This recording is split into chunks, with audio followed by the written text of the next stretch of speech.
Welcome to this video.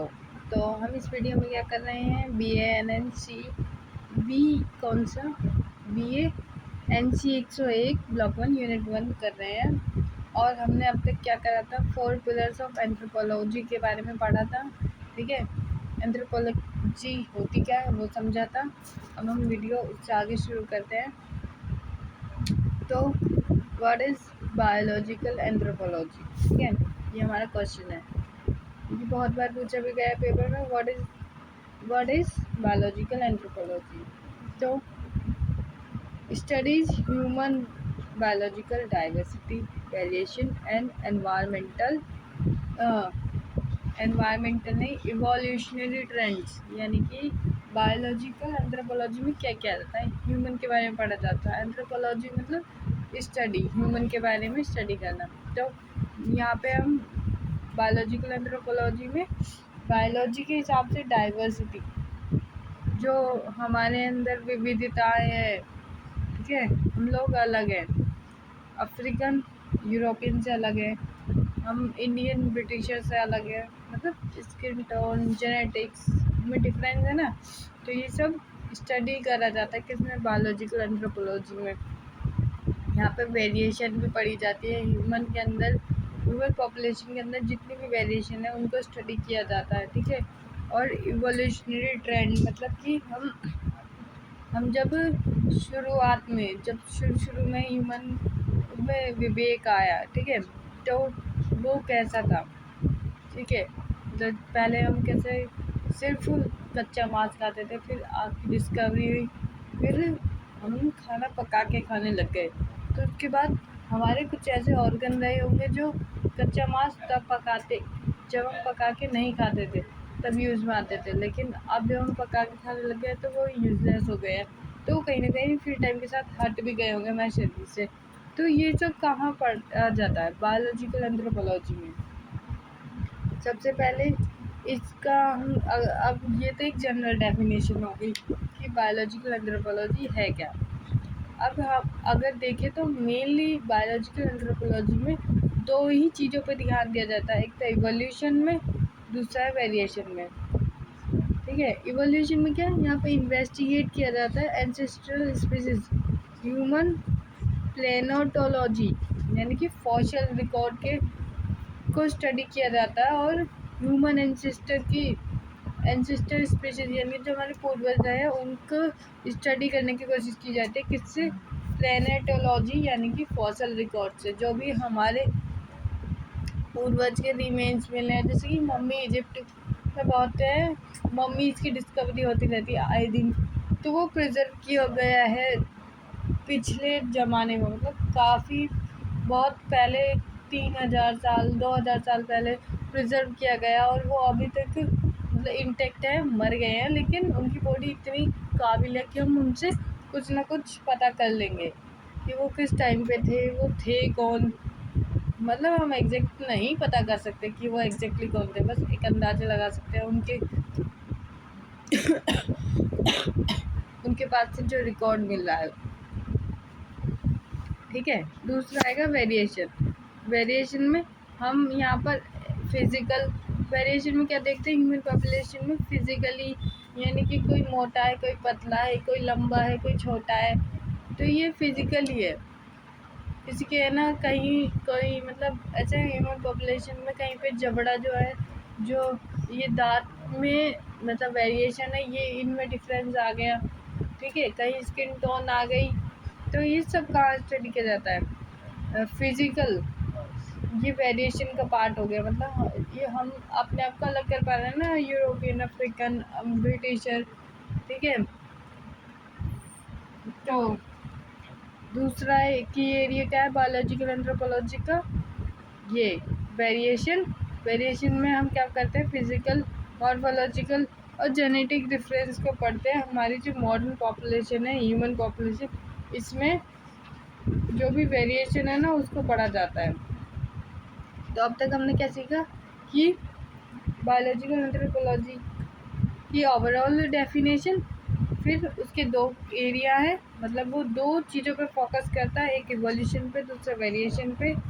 और एक और चीज़, बायोलॉजिकल एंथ्रोपोलॉजी में ये भी देखा जाता है कि ना जो ह्यूमन बॉडी है, ह्यूमन बॉडी एनवायरमेंटल एडेप्टेशन कैसे कर लेती है, यानी कि ज़रूरत के अनुसार अपने आप में बदलाव ले आना। ज़रूरत जैसे क्लाइमेट या हाई एल्टीट्यूड या इकोलॉजिकल स्ट्रेस आ जाता है, ठीक है।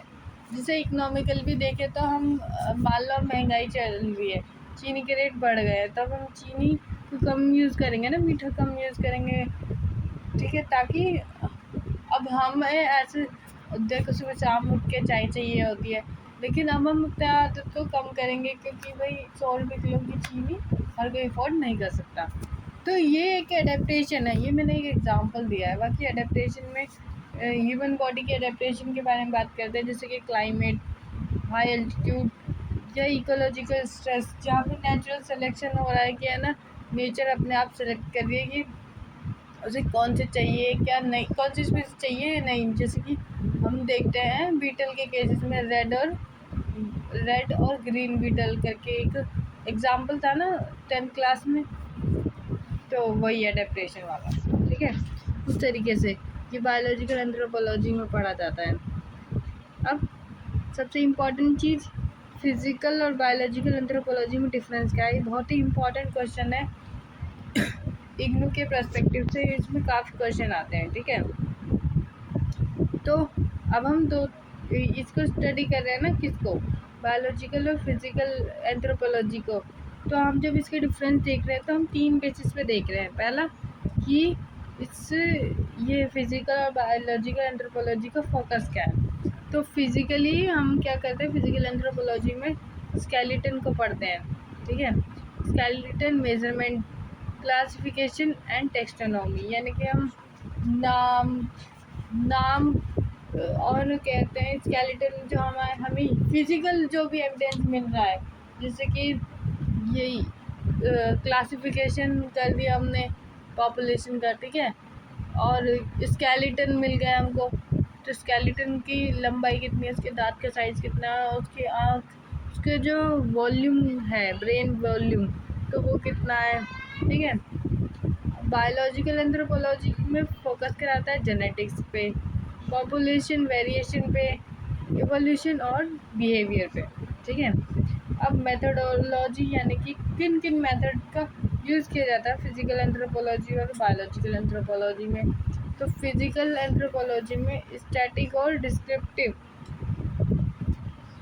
यानी कि यहाँ पे जब हम फिज़िकल एविडेंस के यूज़ कर रहे हैं तो हम उसको मेज़र कर सकते हैं, उसको टच कर सकते हैं, तो हम उसको एक ऑब्जर्वेशन टेबल बनाते हैं, जैसे कि मेज़र करेंगे जो हमें बोन्स मिली है, ठीक है, स्कल का साइज़, ठीक है।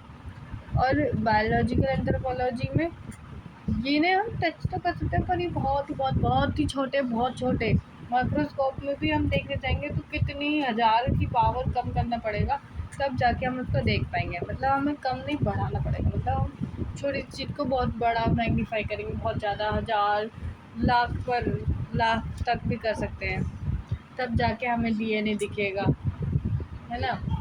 तो ये एक माइक्रोस्कोपिक लेवल पे होता है।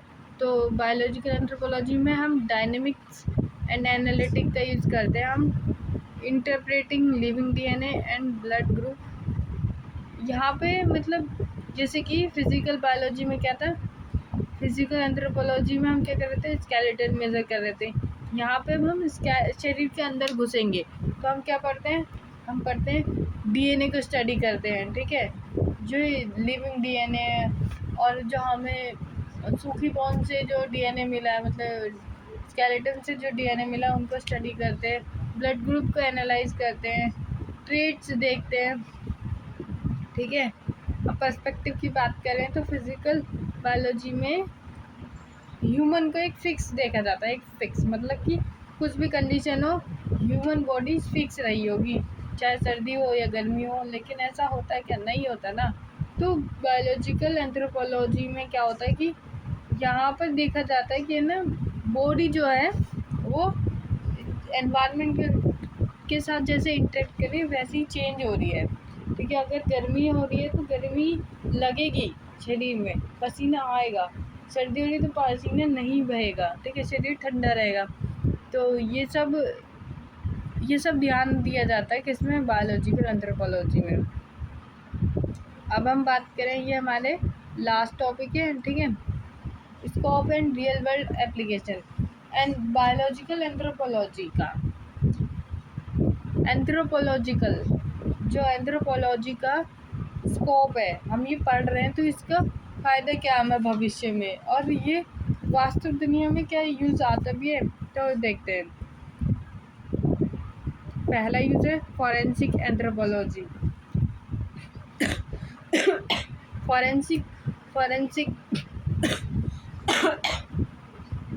फॉरेंसिक एंथ्रोपोलॉजी में क्या होता है कि हमें ना क्राइम इन्वेस्टिगेशन करते हैं, स्केलेटन को देख के हम मतलब उसको एनालाइज करते हैं, तो हमें हम कहीं ना कहीं ये पता कर लेते हैं कि ना वो व्यक्ति कब मरा होगा, कि उससे सलाइवा मिला है तो वो किस इंसान का हो सकता है। तो इससे हमें क्या है कि है ना क्रिमिनल के बारे में भी इंफॉर्मेशन मिल जाती है, तो कहीं ना कहीं हमें इन्वेस्टिगेशन में मदद मिलती है एंथ्रोपोलॉजी से, ठीक है।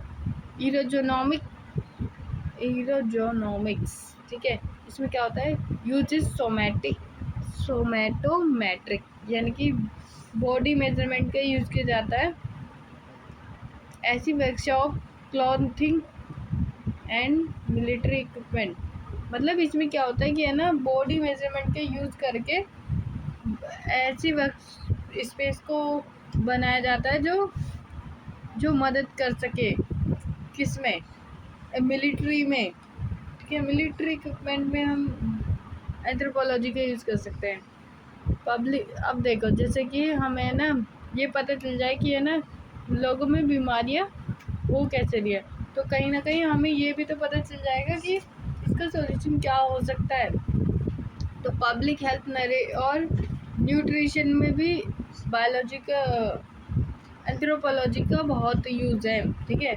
तो इससे हमें क्या है, हम ट्रैक कर सकते हैं माइलस्टोन की ग्रोथ को, childhood mail nutrition pattern and physical health trend, यानी कि हम जब पब्लिक हेल्थ ये देखेंगे, एनालाइज करेंगे कि इस पॉपुलेशन में किस चीज़ की कमी आ रही है, बचपन से ही मतलब हमारी कंडीशन के हिसाब से क्या हम उनको प्रॉपर प्रोटीन, उनकी जो नीड्स है, ठीक है, वो प्रोवाइड करा पा रहे हैं नहीं। तो अगर हम करवा पा रहे हैं तो कोई दिक्कत नहीं है, लेकिन अगर नहीं करवा पा रहे तो कहीं ना कहीं हम ये तो पता कर लेंगे ना कि है ना फ्यूचर में उसको क्या बीमारी होगी, तो उस बीमारी हमें ये पता चल जाएगा, तो हम उसको कम करने की कोशिश करेंगे, मतलब उसको पूरा न्यूट्रिशन प्रोवाइड कराने की कोशिश करेंगे। इस लेवल पे स्कीम बनाई जाएगी कि है ना, हाँ ये चीज़ें होनी चाहिए। अगर बच्चे को मिड डे मील मिल रहा है तो मतलब मिड डे मील ही ज़रूरी होना चाहिए, और मिड डे मील की ये चीज़ हमें मतलब खाने में ये चीज़ प्रोवाइड करानी चाहिए, जैसे कि राजमा, छोले, ठीक है, लौकी की सब्ज़ी, ये सब, ताकि बच्चे का जो न्यूट्रिशन है ना वो भले ही घर पे पूरा ना हो पा रहा हो, पर स्कूल के ज़रिए कहीं ना कहीं पूरा हो जाए, ठीक है। तो ये कैसे होता है। अब लास्ट है, अब मतलब लास्ट नहीं, एक और है जेनेटिक और मेडिसिन। अब देखो, हमें ये पता चल जाएगा कि बीमारी हो कैसे रही है, तो हम ये भी तो पता कर लेंगे ना कि डिजीज़ कैसे, कौन सी डिजीज़ हो रही है, फिर हम इलाज करने में इफ़ेक्टिव हो जाएंगे। तो एंथ्रोपोलॉजी के ये सब यूज़ है। जेनेटिक एंड मेडिसिन में investigate human disease variation, immune response and heredity maps. तो हम ये बना लेंगे मैप के कैसे बीमारियां हो रही हैं, ठीक है। तो बायोलॉजिकल एंथ्रोपोलॉजी का बहुत बड़ा स्कोप है हमारे जीवन में, डे टू डे लाइफ में। तो बायोलॉजिकल एंथ्रोपोलॉजी यहीं पे इससे एक इम्पॉर्टेंट क्वेश्चन आता है, ठीक है, वो क्या है बायोलॉजिकल एंथ्रोपोलॉजी। तो अब आप आगे से ये एक्सप्लेन कर दोगे। ये यहाँ पे हमारी यूनिट 1 ख़त्म होती है। मिलते हैं ये नेक्स्ट यूनिट में, ठीक है। अगर कोई भी प्रॉब्लम हो तो कमेंट कर सकते हैं।